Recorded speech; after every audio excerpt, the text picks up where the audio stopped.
Hey everybody, this is Roy Cannaday. And this is Ron Frazier. And today we're going to be taking a look at Ant-Man and Wasp.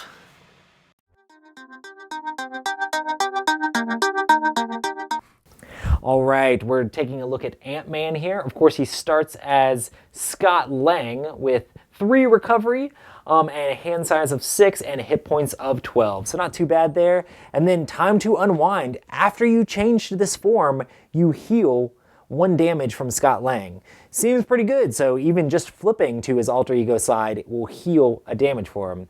And then, of course, you have the other side here. This is Ant-Man in tiny form. 2 thwart, 1 attack, 2 defense. Puny Pest response. After you change this form, remove 1 threat from the scheme. That seems awesome. So just flipping to this side will remove threat from a scheme. That's really cool. And one of the coolest things about Ant-Man, and one of the things that I repeatedly do over and over again, is the fact that these are foldable cards. So these cards fold in half, and it'll actually, they did a really good job of making it so that even when it's folded, it lays flat. And when you do it out on the board, then you have it open like this. And then you have Ant-Man in giant form. 1 thwart, 3 attack, 3 defense, and Giant Nuisance. After you change to this form, deal 1 damage to an enemy. So that's awesome there. So Ant-Man's all about changing and doing damage or thwarting or healing as he changes back to Scott Lang. So let's take a look at a few of his cards here. Let's leave him in giant form just for the fun of it. We have Wasp. So Wasp is a 3-cost ally, 2 thwart, 2 attack. Hero response. After Wasp enters play, deal 2 damage to an enemy if you are in giant hero form, or remove 2 threat from a scheme if you're in tiny hero form. So also just comboing off the stuff of needing to be in different forms to kind of help do different things. And 3 hit points is pretty good. I think super solid all the way around. And then we have an 3-cost upgrade here, Ant-Man's Helmet. Response. After you change to giant hero form, heal 2 damage from your hero. That's awesome. So even while you're staying in a hero form, you can heal. And then hero response. After you change to tiny form, draw a card. Card draw, of course, is amazing in Marvel Champions. Then Wrist Gauntlets, 1-cost upgrade. Hero action. If you are in giant hero form, you can spend 2 of the physical resources to stun the enemy. Stunning is good because then they can't attack you back. If you're in tiny form, you can spend 2 of the energy lightning resources to confuse the enemy. So depending on which form you're in, you're going to be able to stop them from scheming or stop them from thwarting, or stop them from scheming or stop them from attacking you. Giant Strength is a 1-cost upgrade. Hero response. After you change to giant hero form, you get +1 attack until the end of the turn. So this is an upgrade, so that makes you're going to get extra attack when you're in giant form. You just get even more giant. So you get a couple of those. Then Army of Ants. This is a 1-cost support. If you're in tiny hero form, exhaust Army of Ants to deal 1 damage to an enemy. This is really cool because you can just exhaust it and ping minions, ping the villain, and you get 3 of those, so you can have a bunch of ants trying to go. And here's the Heavy Hitter Event Attack card. 3-cost event. Play only if you are in giant form, so you have to make sure you're actually flipped open to giant form. And then you can deal 1 damage to each minion and 8 damage to an enemy. Cool. You get 2 of those, and then Resize. This one's great. It is a 0-cost event. Change to your other form, and then draw a card. Of course, you get any of the bonuses from flipping on the special ability of the card there. Oh, if I go here, I'm going to thwart, and I get to draw a card. So it basically replaces itself. It basically preps you for which hero form you want to be in, and helps you go back to alter ego if that needs to be happening. And then Hive Mind is a 2-cost event here. Play only if you're in tiny hero form. Remove 2 threat from a scheme. Remove 1 additional threat from that scheme for each Army of Ants support you control. So you get a bunch of Army of Ants out. Those Hive Minds are going to be great. And then here's another cool resource here. This is a wild resource. After you spend this card, heal 2 damage from your hero if you're in giant form, or draw 1 card if you're in tiny form. So this would be great. It basically does the same stuff that the helmet does, but as a resource, and it's wild, so that's really cool. And then you have a cool new leadership ally. Ant-Man is leadership. So it is a 1-cost ally. It gives you 1 thwart and 1 attack and 2 hit points. And you can only play if your identity is an Avenger. He does not count against your ally limit. So awesome things there. And then Ant-Man here is a 0-cost ally with 2 attack and 2 thwart. seems amazing, but he also has 0 hit points. That's crazy. So 0 cost for that, but how is he going to survive? Well, let's look at his ability here. Ant-Man gets +1 hit point for each PIM counter on him. What's a PIM counter? Okay, interrupt. When Ant-Man enters play, place 1 PIM counter on him, a maximum of 4 for each resource you overpaid for Ant-Man's cost. So basically for each resource you use to pay for Ant-Man, you will then be able to basically have hit points on Ant-Man, which means he'll stick around through the consequential damage and things like that. So you could end up having a 4 hit point Ant-Man if you ended up paying 4 resources for him. And you'll be able to do your 2 attack and 2 thwart each turn from there on out. So definitely a very interesting card that you can kind of choose how big you want it to be. Do you want it to be a tiny little blocker that only has 1 hit point? You only pay 1 card for it? Or do you want him to be able to stick around for a few turns and maybe soak up a hit and then do some different thwarting and things like that? Oh, then Ronan, this guy's cool. 3 cost, 1 thwart, 2 attack, 3 hit points. Seems pretty expensive for those stats, but Ronan gets +1 thwart and +1 attack while an upgrade is attached to him. That seems really awesome, so it just boosts him up if you have upgrades. And let's see if there are any upgrades in here. There is a few, but this one is an event first. This is a 0 cost event called Moxie. When you change form, your hero gets +1 thwart and +1 attack and +1 defense until the end of the round. This is awesome for Ant-Man, especially since he's flipping back and forth so much. You can basically boost his stats until the end of the round. And you get 3 of those. And then here's one of the upgrades, Power Glove. It is a 1 cost upgrade attached to an Avenger ally. Max 1 per ally. Attached allies, when attached to ally attacks or thwarts, deal 1 damage to the enemy. Awesome, so it allows them to do a little bit of damage there, and you get 3 of these Power Gloves. And then Call for Aid is a 0 cost event that allows you to discard cards from the top of your deck until you discard an Avenger ally. Place that ally into your hand. So that allows you to go grab an ally out of the deck. You get 3 of those. And then Reinforced Suit. Attached to an ally, max 1 per ally. Attached ally gets +2 hit points. This is awesome. It allows your allies to stick around for a while longer and is a 1 cost upgrade for that ally. You get 3 of those. And then Team Building Exercise. This is a 2 cost support. Hero Action Exhaust Team Building Exercise. Play a card from your hand that shares a trait with your hero, reducing its cost by 1. So the traits are, of course, when you're in giant form with Ant-Man or whether you're an Avenger, if you have cards that have traits like that, then you can make it cost less.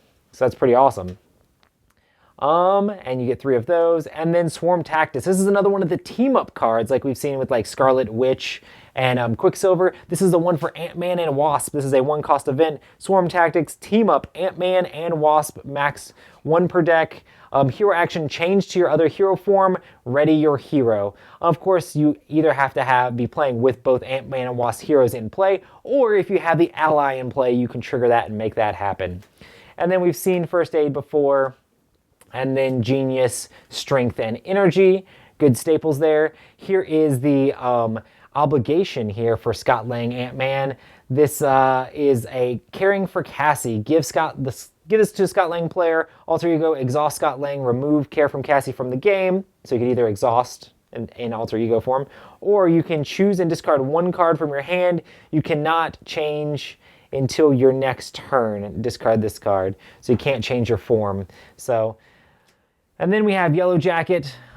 He basically changes up whether he has Retaliate or when you're in tiny form, he has +1 attack. So he'll change up his stats based on stuff. I don't like to go through these too much, but there's several different cards there that can pop out during facing off against your nemesis if Shadows of the Past comes out. And then the extra cards you get here are 0 cost Moment of Triumph. He responds after you attack, defeat an enemy. Heal 1 damage from your hero for each point of access damage dealt to that enemy during the attack. This would be awesome in Rocket, which this might be going in my Rocket Raccoon deck.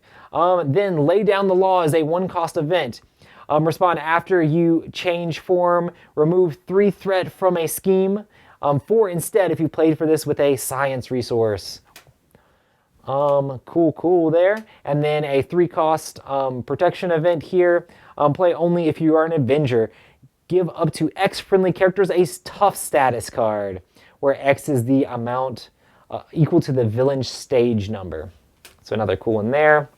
And then the last one here is assess the situation. This is a zero cost event. You get +1 to your hand size until the end of the phase. This is basically like paying it forward. So if you have like a hand where you end up getting this card in it, you can either spend it for the science resource to play something now, or you can basically just wait and get an extra card later. So this basically is just going to let you draw an extra card, which could be pretty interesting, especially if you drew a bunch of these. You would have one terrible turn, or you could have a future turn that's just crazy and full of different combos. I could see this being really useful in a deck that has some high cards that they really need to play, but they don't currently have the high cards in their hand, so they're going to try to pay it forward, and maybe they'll draw the high cards next turn, and they'll have an extra card to be able to use for the resources for that. Awesome, well that's Ant-Man. All right, let's take a look at Wasp here. We will start out with Nadia, 3 recovery here. Hand size of 6, hit points of 11. She has the girl action. Shuffle 2 cards with the printed science resources from your discard pile into your deck, limit once per round. So we'll have to keep an eye on which cards are science resources in this deck as we go along, because we'll be able to see which ones you'll be able to shuffle back into the deck and play over and over again. And then we have the other side here of Wasp. It is 1 thwart, 1 attack, 2 defense. Small but mighty. After Wasp or an event you play defeats a minion or side scheme, deal 1 damage to the villain. So as you're taking out those side schemes and minions, you're able to deal an extra damage to the villain to progress the game along that way. And then you do have the giant Wasp side here as well. It is 2 thwart with a little asterisk there. We'll have to see what that means. And then 2 attack with another asterisk. And then 3 defense. Let's see what these mean. Threat will be threat you remove using your basic thwart power can be divided among as many schemes as you choose. So you have 2 here. You can put it on 2 different ones, 1 on each one. And then damage here. When you deal damage using your attack power, it can be divided among enemies as you choose. Awesome. So you can basically divide up the attack and make sure it goes to different people and goes exactly where you need it to go. Awesome. And her hand size is also still 5 in giant form. Cool. So that is Wasp for you. And then we have to look here at some of her other cards. So here is Ally, signature ally of Ant-Man, 4 cost ally, pretty expensive, 2 thwart, 2 attack. If you are in giant form, Ant-Man gets +1 attack. If you are in tiny form, he gets +1 thwart. So even though this looks like 2 and 2, it is basically 3 and 3, depending on which form you're in. And if you time it just right, you can make sure that those are always dealing 3 for you. And he does have a hit points of 3, and he's a wild resource. So there's Ant-Man, and that is the Scott Lang Ant-Man.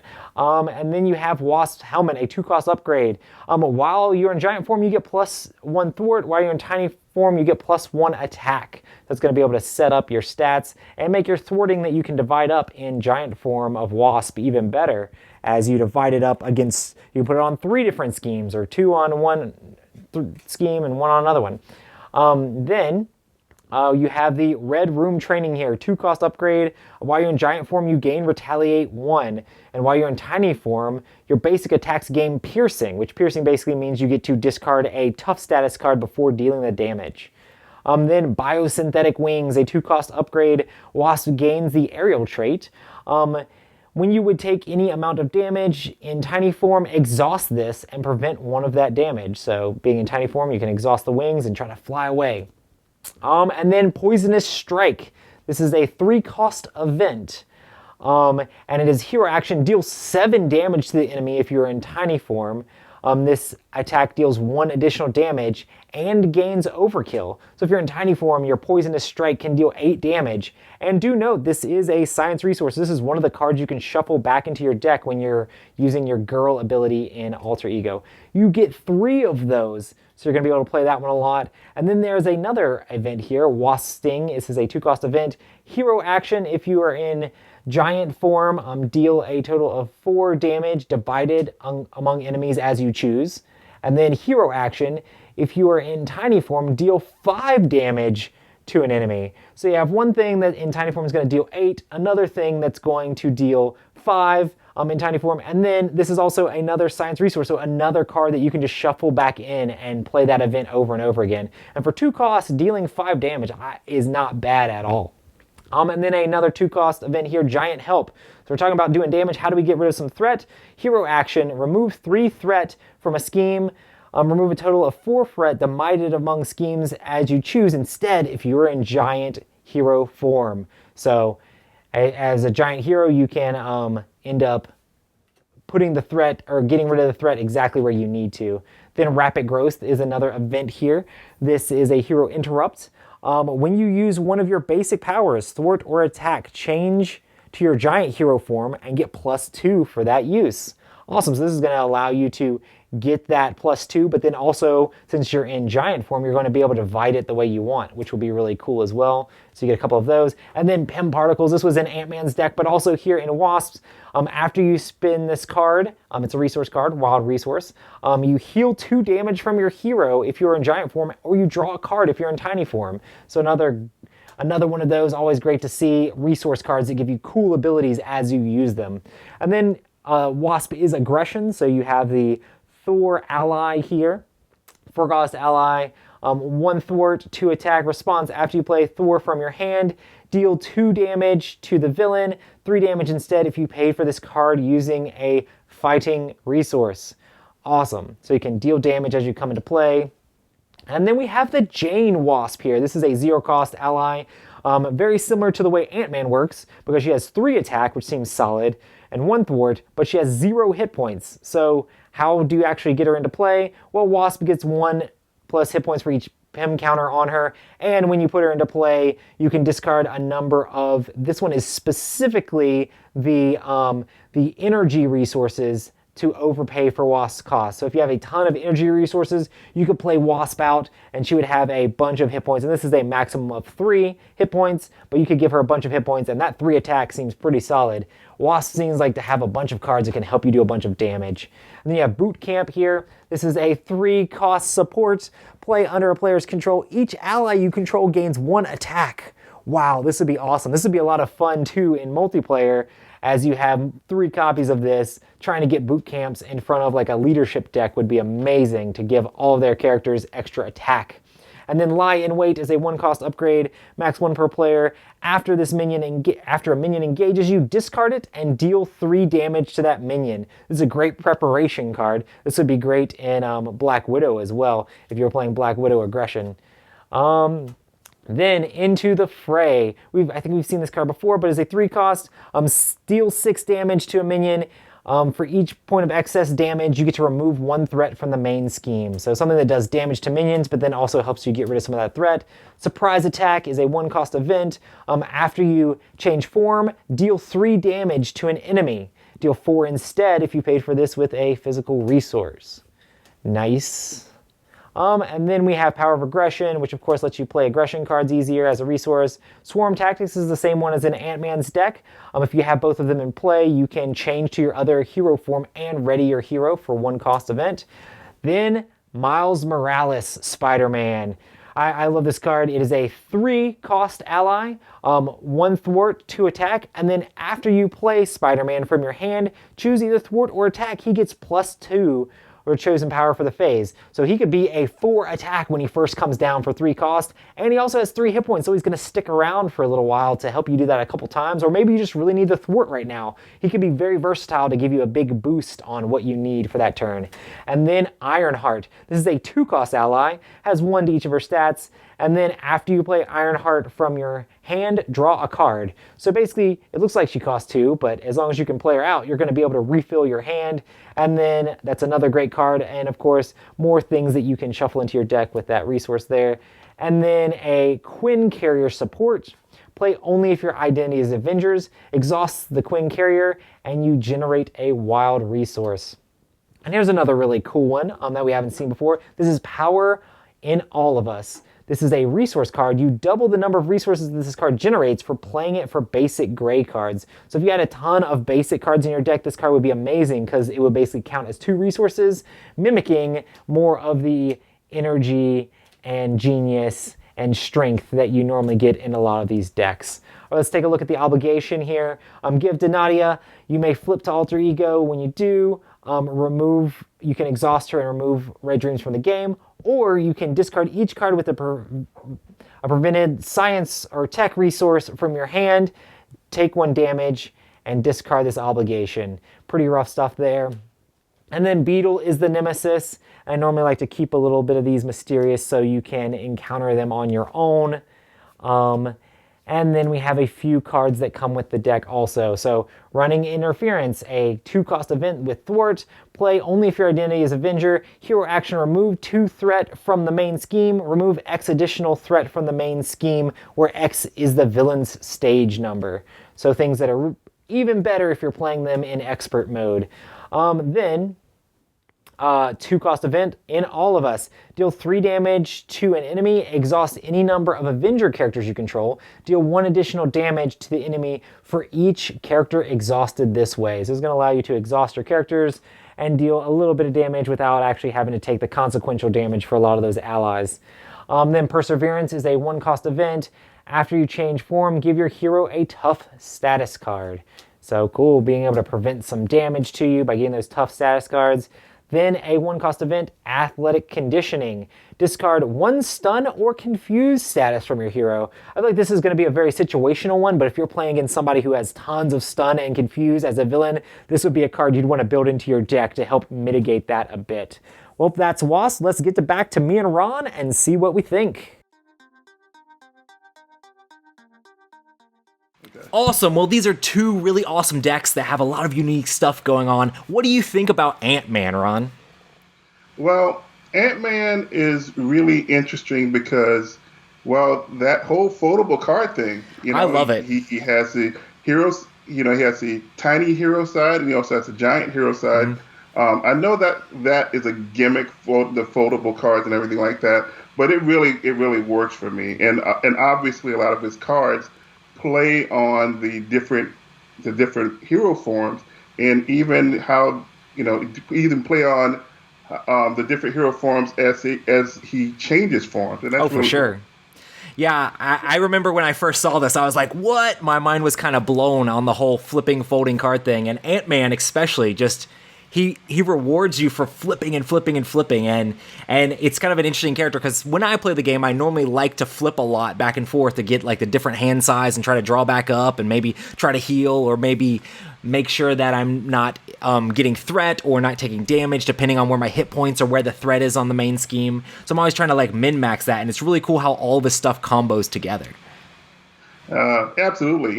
Even with his pre-built set, which he comes with leadership.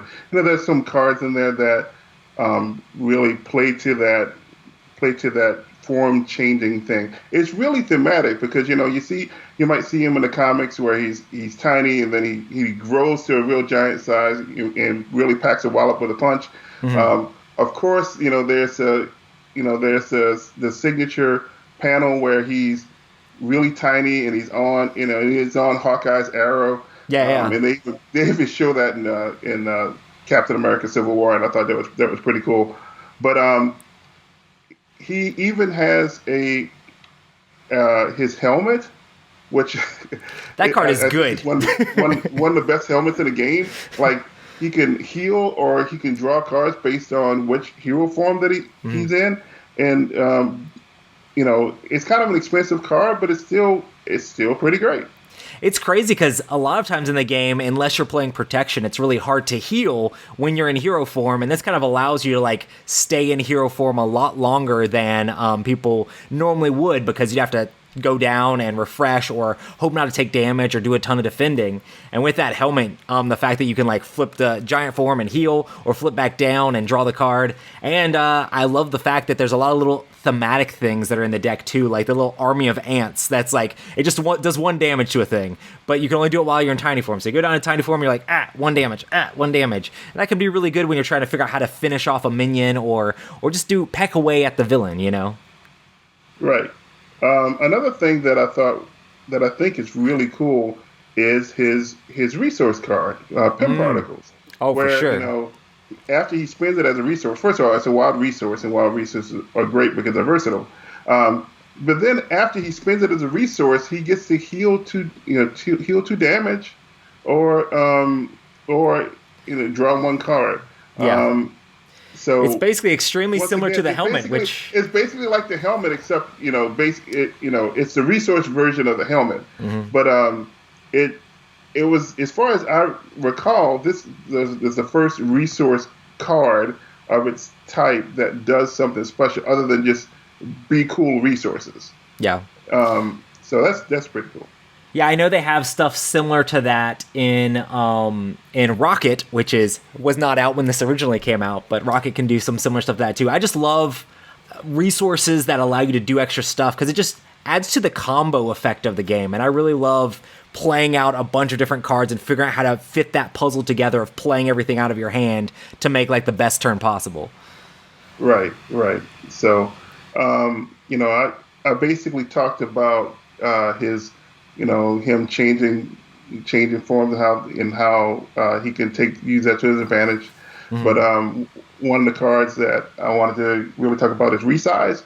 Resize, which is a zero cost event where he can change to his other form. So it doesn't matter what form he turns to, and he gets to draw a card. But the cool thing about that card is that it's a hero action, so he has to be in either of the hero forms. Right. But he can also change from one of the hero's form to his alter ego form and still get that benefit. Anyway, card draw is king in this game, as you know. So yeah, I'm a big card draw. The fact that cards let you play extra stuff, it's just being able to figure out a way to draw as many and play as many things as you can.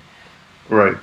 So how do you think about Wasp in comparison to this? Like, how much does she feel different from Ant-Man? Are these just two sides of the same coin, or are they very different for you, do you think?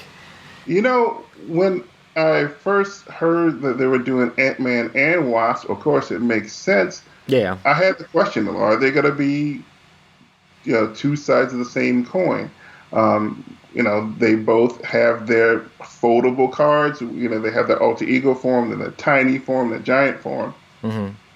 But unlike Ant-Man, I see Wasp, and her pre-built deck comes with aggression because there's a lot of damage in that deck. I mean, don't get me wrong, there's damage in the Ant-Man deck too, but the Wasp deck seems like a deck that you really want to hit something hard. Yes.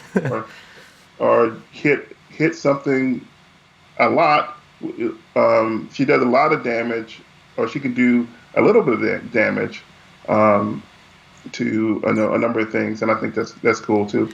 Yeah, I think this is the first time we've really seen a hero that can just really split up all of their damage or their thwart and things like that, and they can choose how to divide it up, which if you're playing a person with a bunch of minions, you can basically be like, I'm going to do a little bit to this one, a little bit to that one, and make sure to basically figure out exactly where you want all of those stats to go and all of that damage to go, which I think is really cool and makes it completely unique from the way Ant-Man works. Right, it's true. Yeah, for example, her helmet, which is another great helmet, gives her +1 thwart or +1 attack, depending on which form that she's in, and that's of course is different than Ant-Man's helmet, and so it really helps her be versatile, because she can split her damage amongst different enemies or split her thwart amongst different schemes, and that could be, as you know, that can be pretty important, particularly if you can really stack up some schemes with some of these villains, and so it is being able to thwart multiple schemes simultaneously is a pretty useful thing to have. Yeah, for sure. Another thing that I think is really cool is that her alter ego power allows you to put those their science or tech resource cards or whatever back into the deck. And the fact that her heavy hitter damage stuff is those cards, you can just be able to get those heavy damage cards over and over again. And it just makes Wasp feel like she packs an extremely powerful sting as she's... Because a lot of characters have these big damage cards, and you're like, okay, when am I going to draw the big damage card to hit the villain hard? She just keeps putting them back in the deck. Right. Yeah, and it has the added benefit of extending her deck, so delaying her deck running out, and thereby getting an extra encounter card. I'm glad that you brought that up, because that's one of those things where you really want to take advantage of that whenever you can. Like, if you can, flip to your alter ego, flip to that alter ego side as frequently as possible, then you're going to get that benefit. So it really encourages that form changing, that form changing strategy. Yeah, for sure. And another thing that I wanted to mention about Wasp is that she has some really cool allies in the deck, like neutral allies that you can kind of put across the entire, like any deck that you build. I think Miles is like a great ally, especially with the fact that when he comes down, he's going to get those stat boosts and be able to hit really hard when he first comes out. I really hope they make like an awesome, like full-on hero deck for Miles. I'm sure it'll be coming at some point, because this game's going to last forever. But Right. But yeah, I can't wait for that to happen. But I think he's a really cool ally. What do you think about Miles and then the other ally we were going to talk about? So I think she is definitely one of the best, if not the best ally in the game right now, and that's Ironheart. She is also a basic ally. She is cheap. She is only a 2-cost ally. But the thing is that when you play her from your hand, you draw 1 card. So it's like, she's a 1-cost ally, basically. It's a 1-cost ally, yeah. And I was thinking, she's almost like she's like a Maria Hill light, which makes sense because she's a basic card as opposed to Maria Hill, who is a leadership card, and Right. leadership thing is helping the other heroes on the board. And so, of course, Maria Hill, when you play her, she lets every player draw 1 card, whereas Ironheart only gives you that benefit for the person that's playing it. But like I said before, card draw is king. So clearly, an ally that allows you to draw cards is pretty good in my book. Is Ironheart one of those that you feel like is going to go in like almost all the decks you build? Yeah. Well, so that's what I'm looking at right now. I mean, I haven't had much of an opportunity to really build decks. I've played with the pre-builds for the past few heroes lately because of my time, but. Yeah, I'm very much a fan of, like, I try to have all of my heroes built all at the same time. So I feel, for me, it feels a little bit cheap. Like, even though Ironheart's amazing, I would hate to, like, move her to every single deck that I play just because I'm like, she's so good, but I don't want to mess up Wasp's deck and things like that. But I think it's great for those people to give them those options, when they're doing that extreme deck building. Yeah, so when I'm not trying to play a deck to see how the hero works, I actually have a Captain America Justice deck that I really like, and so I actually bought an extra Captain America pack so I can have that pack pre-built. So have that deck pre-built, and so I haven't actually. Scott Rogers makes it cost 1 less to play. Then she lets you draw a card, so she's basically free to play. Right? Yeah. So. I definitely have to review that deck again because she is a prime candidate to be added in that deck. So, but of course, with all these other new heroes, I really need to look and see if there's some other hero that I want to build. Just a pop out and play deck whenever I want to play. Yeah, I feel like I say this every single time I do one of these reviews, but the fact that the designers of the game keep making all these different heroes, but yet they all feel very different. I mean, I know the whole flipping thing is like a gimmick and a change thing, but it works so well and it makes sense for the characters. And it's like, how this game is just made out of cards can they inject so much theme into these combos that they're building up? I really enjoy the way that these decks come together. Me too, absolutely. Like, it's simply an amazing game. I mean, we go from the core set, and they have those heroes, and those heroes definitely shine in their circumstances. But as we've gone along, the the heroes have gotten just, I feel like, for the most part, more and more interesting.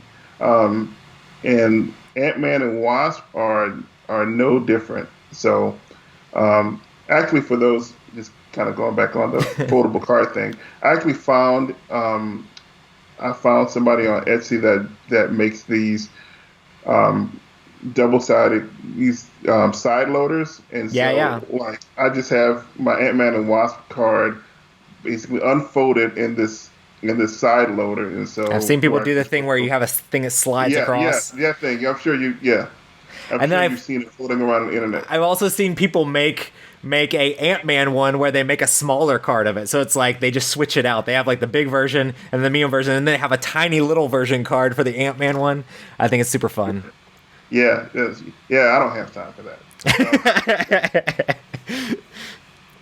Awesome. Well, I think overall we both agree that these are really cool decks. Would you recommend, if somebody's in Marvel Champions, like where would you say this is in the range of how soon that should they get this as opposed to the other products for the game? Well, I mean, clearly you want to get the core set first. Right.